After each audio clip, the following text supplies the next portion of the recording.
ദൈവ തിരുനാമത്തിന് മഹത്വമുണ്ടാകട്ടെ.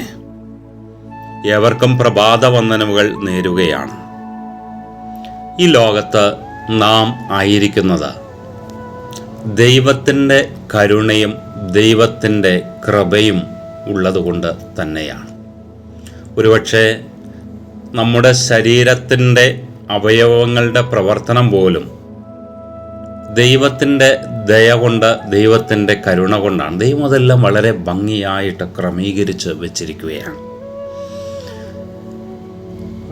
തന്നെയല്ല, ഈ ലോകത്ത് നാം ആയിരിക്കുമ്പോൾ ദൈവം നമ്മോട് കരുണ ചെയ്യുന്നത് എങ്ങനെയാണ്, അല്ലെങ്കിൽ കരുണ ചെയ്യുവാനുള്ള മാനദണ്ഡം എന്താണ്?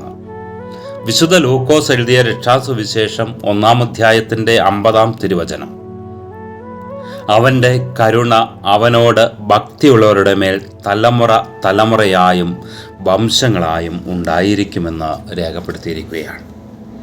അപ്പോൾ ഈ ലോകത്ത് നാം ജീവിക്കുമ്പോൾ ദൈവത്തിൻ്റെ കരുണ പ്രാപിക്കുവാൻ തക്കവണ്ണം നാം ചെയ്യേണ്ട ഒറ്റ കാര്യമേ ഉള്ളൂ: ദൈവത്തോട് ഭക്തി ഉള്ളവരായിത്തീരുക. അടിയുറച്ച ദൈവവിശ്വാസം അനുഗ്രഹത്തിൻ്റെ മാനദണ്ഡമാണ്. കാണാത്ത കാര്യങ്ങളെക്കുറിച്ചുള്ള ഉറപ്പ്, വിശ്വാസം, ദൈവം അത് ചെയ്തു എന്നുള്ള ബോധ്യം, അതാണ് നമുക്ക് ഉണ്ടായിരിക്കേണ്ടത്.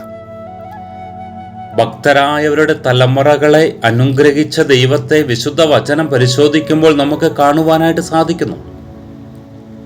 അനേക ആളുകൾ ദൈവത്തിൽ അടിയുറച്ച് വിശ്വസിച്ചിട്ട് അനുഗ്രഹം പ്രാപിച്ച അനുഭവങ്ങൾ നമ്മുടെ ചുറ്റുപാടുകളും ഇല്ലേ?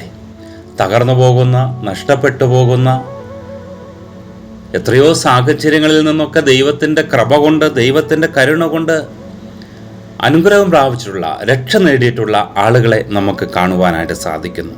അപ്പോൾ ഒരു തലമുറയിൽ ഒരു വ്യക്തി കരുണയുള്ളവനായിട്ട് ജീവിച്ചാൽ ആ വ്യക്തിയുടെ തലമുറയായി, വംശങ്ങളായി അവർ അനുഗ്രഹിക്കപ്പെട്ടിരിക്കും എന്ന് കാണുകയാണ്. നമുക്ക് ദൈവത്തിൻ്റെ കരുണ പ്രാപിക്കുവാൻ തക്കവണ്ണം അടിയുറച്ച ദൈവവിശ്വാസമുള്ളവരായിട്ട് മാറുവാൻ നമുക്ക് ഓരോരുത്തർക്കും ഇടയാകട്ടെ. ആയതിന് ദൈവത്തിൻ്റെ പരിശുദ്ധാത്മാവ് നമ്മെ സഹായിക്കട്ടെ എന്ന് പ്രാർത്ഥിച്ച് ആശംസിച്ച് നിർത്തുന്നു. ദൈവം നിങ്ങളെല്ലാവരെയും അനുഗ്രഹിക്കട്ടെ.